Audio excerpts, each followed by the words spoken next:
On demande de primitiver cette fonction-là. Donc on a x au numérateur et au dénominateur, on a racine carrée de a carré moins x4. Alors le a peut être positif ou négatif. Vous voyez que il est mis au carré, c'est de toute façon ici. Ici, il est mis au carré. Donc qu'il soit positif ou négatif, il deviendra positif. Simplement, il faut que ceci, le dénominateur ici, a carré moins x4, doit être strictement positif. A carré moins x4 doit être strictement positif. Donc je vais chercher les conditions d'existence et le domaine.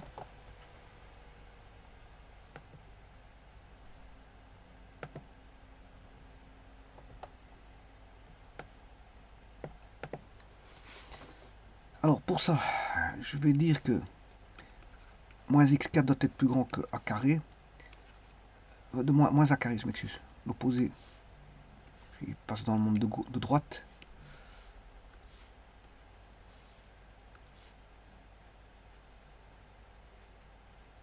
Voilà. Donc x4 plus petit que a carré. Voilà. Alors racine carrée de x4 plus petit que voilà, racine carrée de a carré. Et là, bon, ça va donner x carré qui doit être compris entre plus a et moins a. Donc c'est une fonction qui est coincée. Elle est coincée entre moins a et plus a.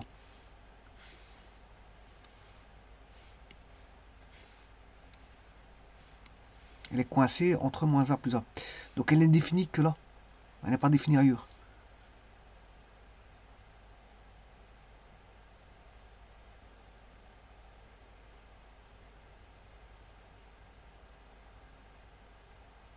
Donc, voyons voir. Si je mets moins a au carré, ça fait a carré. Voilà, moins x4.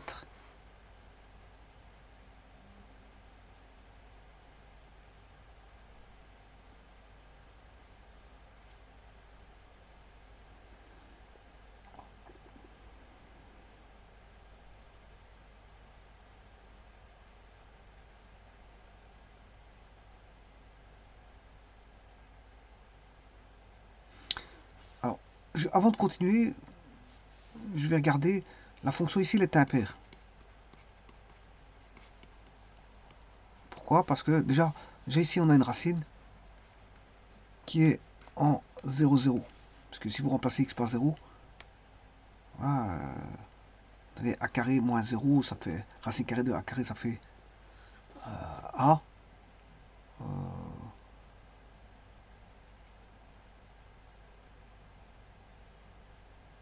Et donc vous aurez 0. Vous aurez 0 sur a. 0 sur a, ça fait 0. Élève impair parce qu'on a f de x, f de moins x égale moins f de x. Conséquence, on a une symétrie centrale par rapport à l'origine O. On a une symétrie centrale.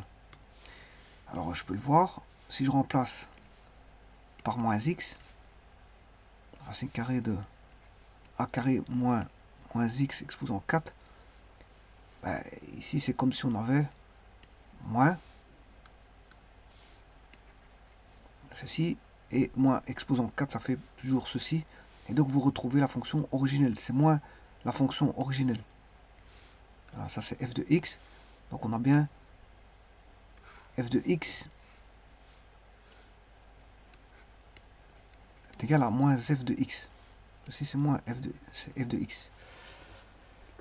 Donc c'est une fonction impaire, voilà, donc on voit bien qu'elle est impaire, elle est coincée entre a et moins a.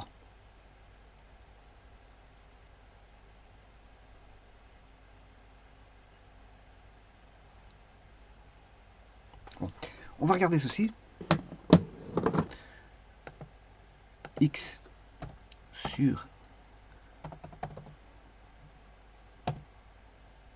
Oui, je vais mettre un curseur.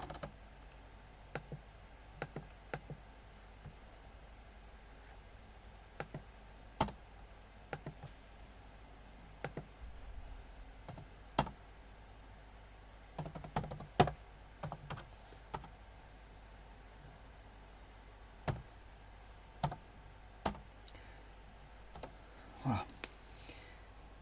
Alors, le A vaut 1. Je peux pas mettre 1. Donc, il y a bien une asymptote verticale en x égale A. Voilà, une qui est là. Et x égale moins 1. On a toujours dire une racine en 0, 0. Là, je peux faire varier le A. Elle est impaire, c'est une fonction impaire.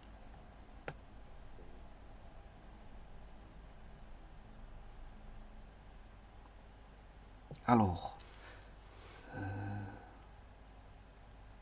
oui, attention que c'est pas A. Je me suis trompé ici.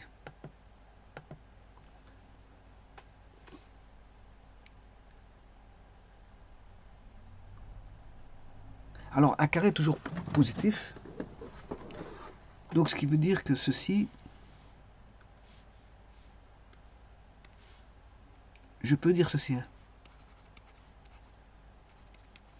Voilà. Et là, donc, x doit être compris entre plus racine carrée de A et racine carrée de A.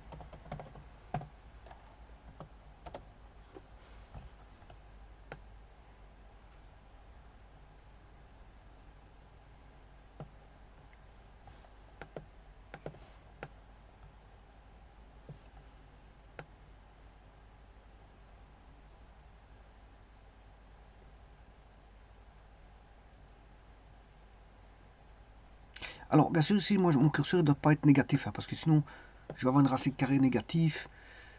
Donc, je vais modifier le curseur.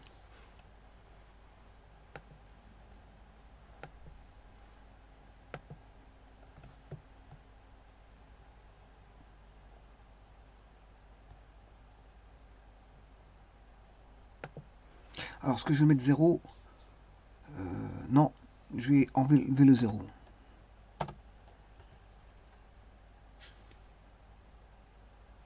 Voilà. Comme ça, je n'ai plus de... Ouais, il ne l'a pas changé.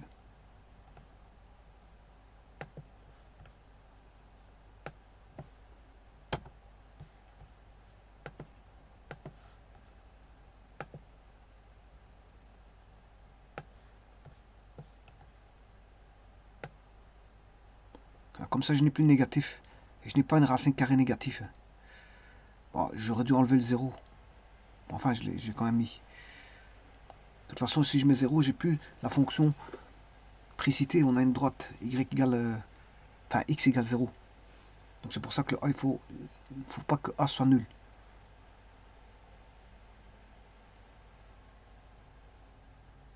Parce que si A est nul, A carré est nul, on aura... voilà... un coinçage entre moins 0, moins racine de 0 qui vaut 0 et racine de 0 qui vaut 0. Ce qui veut dire qu'il est vraiment coincé à 0. Donc 0 est à bannir parce qu'on n'a pas la fonction impaire, on a une droite ici. Donc 0 est à enlever ici.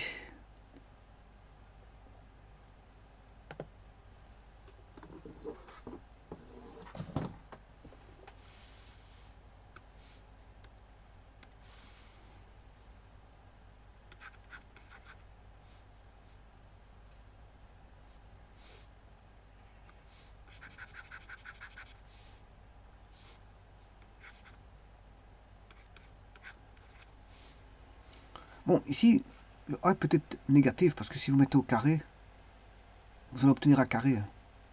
Donc un nombre négatif va donner un nombre positif. Ce nombre-là, il sera toujours positif, que A soit positif ou négatif.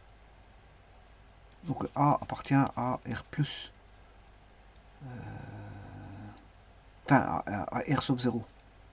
Voilà. Simplement ici sur GeoGebra, mon curseur, il fait un recalcul par rapport à ce A, par rapport à mon curseur que j'ai créé. Donc c'est normal que là, je dois faire une racine carrée de A. Voilà. Et si je mets un nom négatif, il ne peut pas prendre...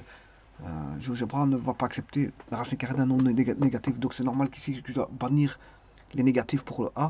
Et je prends le curseur positif. Maintenant, j'ai mis 0, mais vous avez bien vu que quand on met 0, c'est pas la fonction qui est spécifiée dans l'énoncé. Voilà, et donc à partir de là, bah, on peut définir le domaine.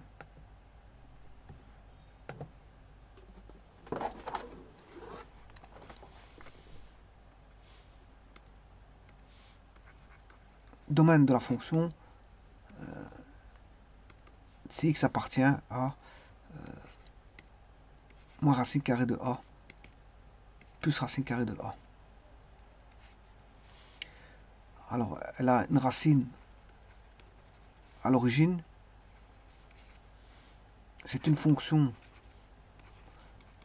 impaire.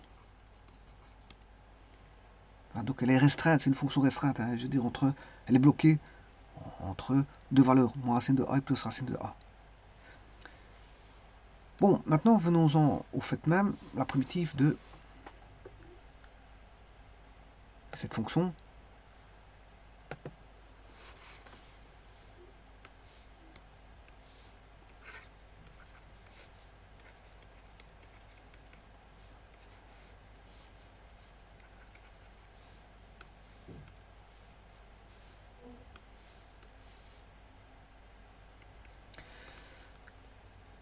Bon, comment est-ce qu'on pourrait faire ce genre de primitif? Tout d'abord, je vais transformer, mettre en évidence a carré 1 moins x4 sur a carré dx.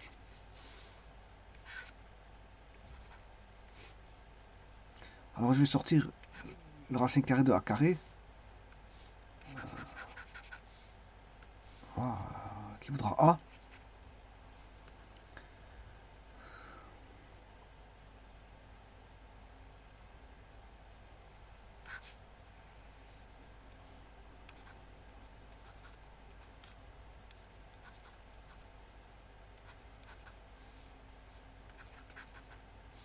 Alors je vais poser y égale x4 sur a carré.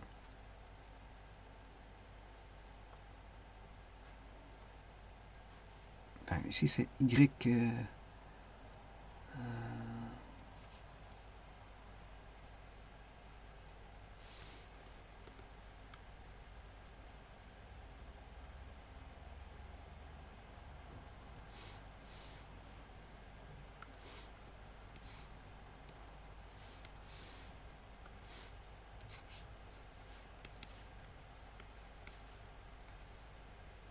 Alors, je vais poser y égale la racine carrée de x4 sur a carré. Donc ça veut dire que j'ai une différentielle en y qui va intervenir, qui vaudra 2x sur a dx. Et si on retrouve notre fameux x dx à une constante près.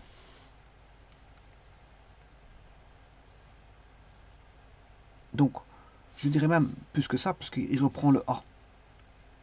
Il reprend le a aussi. X sur a dx.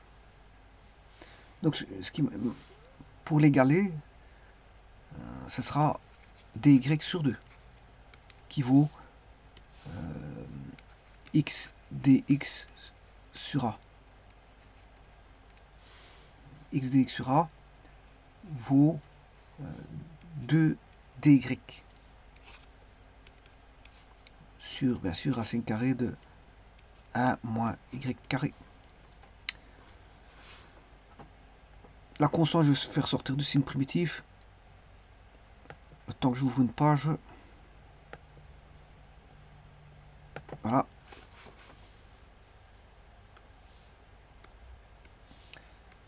Deux primitives de dy racine carrée de racine carrée 1 moins y carré, vous reconnaissez une fonction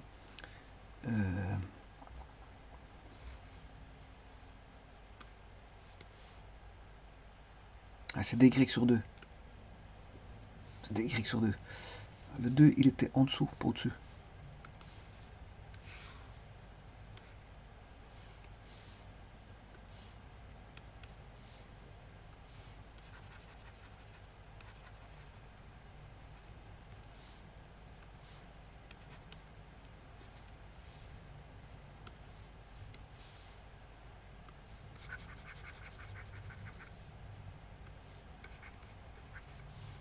Vous reconnaissez la fonction arcsinus.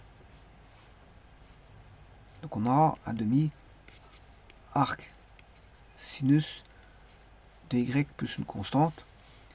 Alors le y, on a posé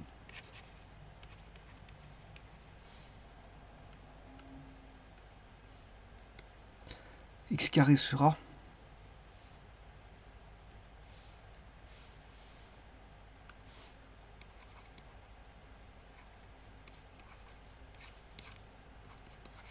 Voilà, c'est ça.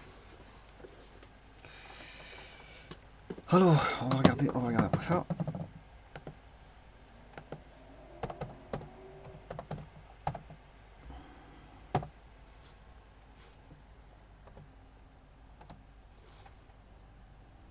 Donc voilà, c'est bien arc sinus. Oui, ici c'est parce que c'est 0. Il faut que je change le a. Ici, a vaut 0.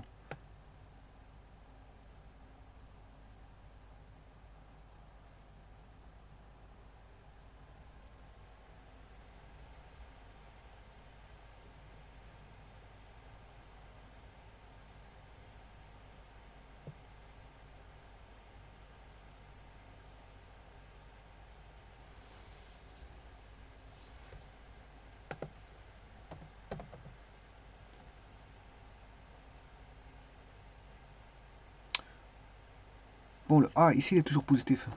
Pas de problème. Le a est toujours positif.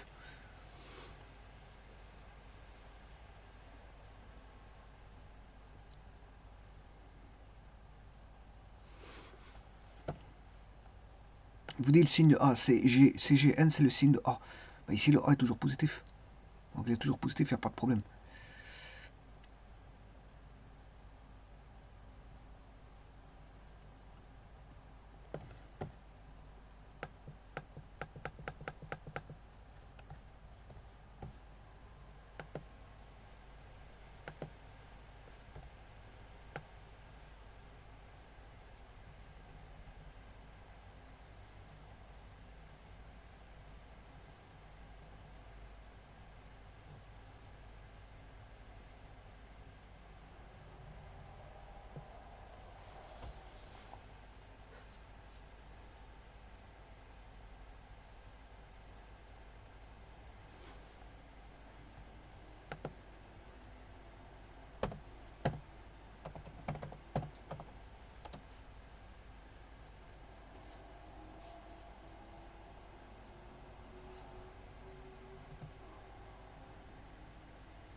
Alors là, la fonction elle est paire pour l'arc sinus. Hein. Là, la fonction est paire.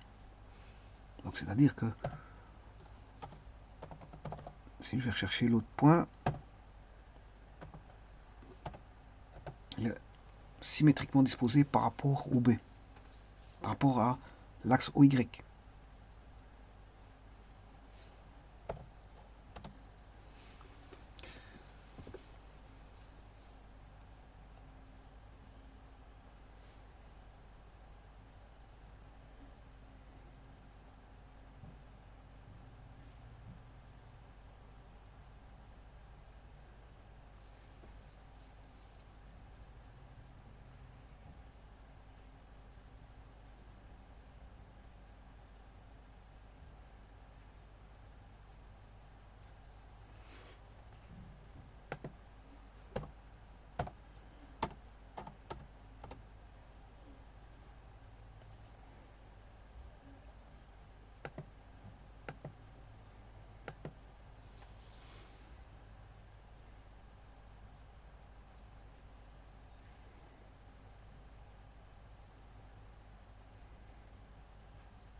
Je vous remercie.